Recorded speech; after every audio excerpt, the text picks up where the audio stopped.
Hello साथियों, नमस्कार। आप देख रहे हैं आपका अपना YouTube channel DS Mishra official और आपके अपने चैनल पे इस नए और महत्वपूर्ण वीडियो सेशन में आपका हार्दिक स्वागत है। और इस वीडियो में मैं बात करने वाला हूं कि जो बिहार सरकार शिक्षा विभाग के द्वारा विशिष्ट शिक्षकों के एचआरएमएस से संबंधित एक जो करेंट आदेश पत्र जारी किया गया है और इस लेटेस्ट आदेश पत्र के क्या मायने हैं और किस संदर्भ में जारी किया गया है उसके संदर्भ में बात करने वाला हूं। तो वीडियो में अंत तक बने रहेंगे, सभी चीज़ों को हम लोग देखेंगे जानेंगे। और यदि चैनल से अब तक नहीं जुड़े होंगे तो चैनल को सब्सक्राइब करके बेल आइकन को जरूर प्रेस कर लेंगे ताकि आगे भी जो शिक्षा विभाग से संबंधित महत्वपूर्ण वीडियो आए उसकी जानकारी आप तक पहुँचती रहे। तो जैसा कि हम लोग जान रहे हैं कि शिक्षा विभाग के पूर्व के आदेशानुसार सभी विशिष्ट शिक्षकों के वेतन फिक्सेशन से लेकर के वेतन भुगतान की जो प्रक्रिया होनी है उसके लिए जो प्राण जनरेशन चल रहा है, तो एक तरफ प्राण जनरेशन की जो प्रक्रिया है वह पूर्ण होगी, लेकिन उसके बाद इससे भी जो महत्वपूर्ण कार्य है वह है एचआरएमएस पर ऑनबोर्डिंग। तो जब तक प्राण जनरेशन नहीं होता है तब तक एचआरएमएस पर ऑनबोर्डिंग नहीं होगी। अब प्राण जनरेशन होना शुरू हो चुका है, बहुत सारे लोगों का हुआ है, बाकी लोगों का भी धीरे धीरे हो रहा है। अब उसके बाद बात आती है एचआरएमएस पर ऑनबोर्डिंग होने की। यह गति बहुत ही धीमी है और देखा जाए तो एचआरएमएस पर ऑनबोर्डिंग ना के बराबर हुई है। किसी किसी जिलों में कुछ एक हुए होंगे, बहुत सारे जिलों में अभी शुरू भी नहीं हुआ है। तो एचआरएमएस पर ऑनबोर्डिंग बहुत ही जरूरी प्रक्रिया है विशिष्ट शिक्षकों के पेमेंट फिक्सेशन से लेकर के और पेमेंट के भुगतान तक सभी में जरूरी है। यानी राज्यकर्मी के रूप में प्राण जनरेशन और एचआरएमएस ऑनबोर्डिंग सबसे महत्वपूर्ण प्रक्रिया होती है राज्यकर्मी बनने की। तो इसको लेकर के जो एक पत्र जारी किया गया है शिक्षा विभाग के द्वारा, इस पत्र को जारी किया है डायरेक्टर एडमिनिस्ट्रेटिव सह अपर सचिव जो शिक्षा विभाग के हैं उनके द्वारा, और सभी निदेशक शिक्षा विभाग के जितने भी डायरेक्टर हैं उनको, सभी क्षेत्रीय शिक्षा उप निदेशक और सभी जिला शिक्षा पदाधिकारी के नाम से संबोधित यह आदेश पत्र है।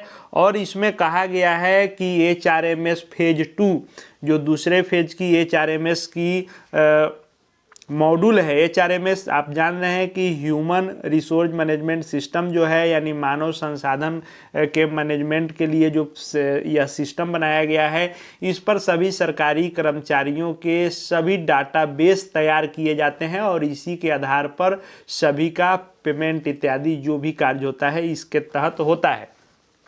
तो इसमें कई सारे मॉड्यूल होते हैं और उन मॉड्यूल के जरिए ही जो भी जो है राज्यकर्मी होते हैं उनके डाटाबेस एचआरएमएस पर तैयार होते हैं और इस डाटाबेस के अपलोड होने के बाद इसकी ऑनबोर्डिंग हो जाती है और उसके बाद आगे की प्रक्रिया होती है।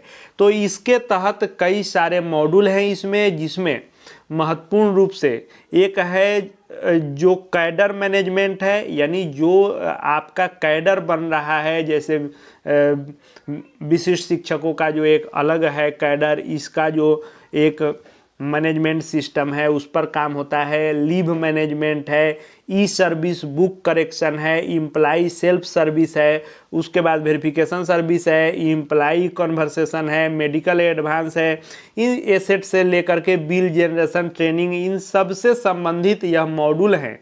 और इस मॉड्यूल के तहत विभाग को काम करना होता है और सभी मॉड्यूल में जो जो डाटाबेस तैयार करना होता है कर्मचारियों का, वह डाटाबेस तैयार करना होता है।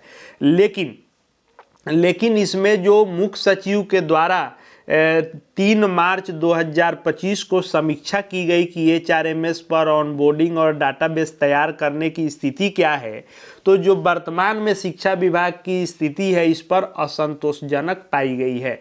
यानी बिल्कुल भी संतोषजनक नहीं पाया गया, यानी काम हो ही नहीं रहा है, तो संतोषजनक होने का सवाल ही नहीं है। अतः एचआरएमएस के उपरोक्त सभी मॉडल को अपने अधीनस्थ कार्यालय में पूर्ण रूप से लागू करवाने हेतु संबंधित को निर्देशित करने की कृपा की जाए। यानी जो भी इस एचआरएमएस मॉड्यूल के तहत काम करने वाले अधीनस्थ कर्मचारी हैं उनको तुरंत आदेशित किया जाए इन सभी के द्वारा, जो ऊपर लोगों के जिक्र किए गए हैं, जिसमें सभी डायरेक्टर हो गए, आरडीडी हो गए, डीओ हो गए, इन सभी को कहा गया है कि आप अपने अधीनस्थ कर्मचारियों को आदेशित कीजिए कि जो भी काम है उसमें तेजी लाया जाए और इसके लिए मेकर, चेकर एवं डीडीओ अप्रूवर जो है उपस्थित होंगे। एक ट्रेनिंग होने जा रही है और यह ट्रेनिंग बीपीएसएम द्वारा आयोजित की जा रही है और इस ट्रेनिंग में सभी चीज़ों पर प्रशिक्षण दिया जाएगा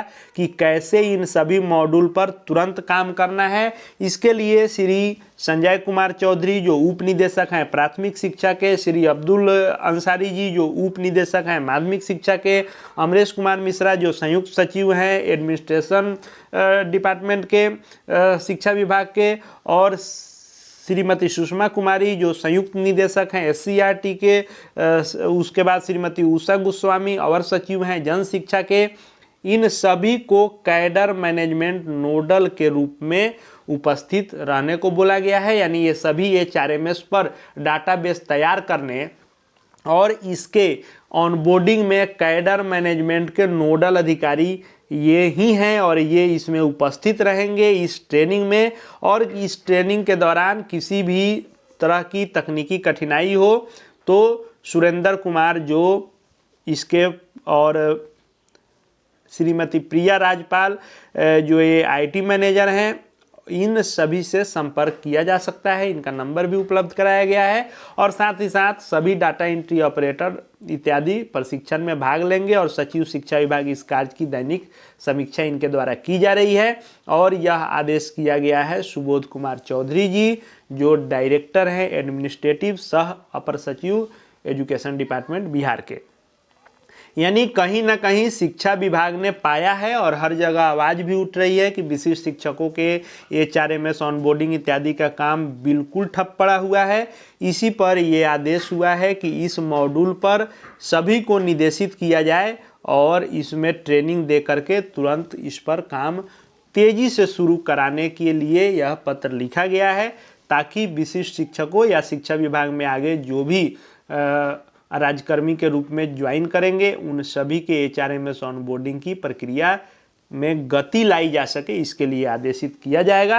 अब देखने वाली बात है कि आखिर कब तक विभाग एचआरएमएस पर डाटाबेस तैयार करता है सभी विशिष्ट शिक्षकों का और एचआरएमएस पर ऑनबोर्डिंग करता है, ताकि आगे सभी प्रकार की कार्रवाई हो पाए वेतन से संबंधित। आगे शिक्षा विभाग एवं शिक्षकों से संबंधित जो भी महत्वपूर्ण अपडेट आएंगे सभी के वीडियो यहाँ आपको देखने को मिलेंगे। चैनल से जुड़ जाएंगे, चैनल को सब्सक्राइब करके बेल आइकन को प्रेस कर लेंगे। साथ ही साथ हमारे Telegram channel DS Mishra official से भी जुड़ जाएंगे, ताकि शिक्षा विभाग के हर अपडेट पत्र पीडीएफ इत्यादि वहाँ आपको मिलते रहें। इस वीडियो को देखने के लिए आपका बहुत बहुत धन्यवाद।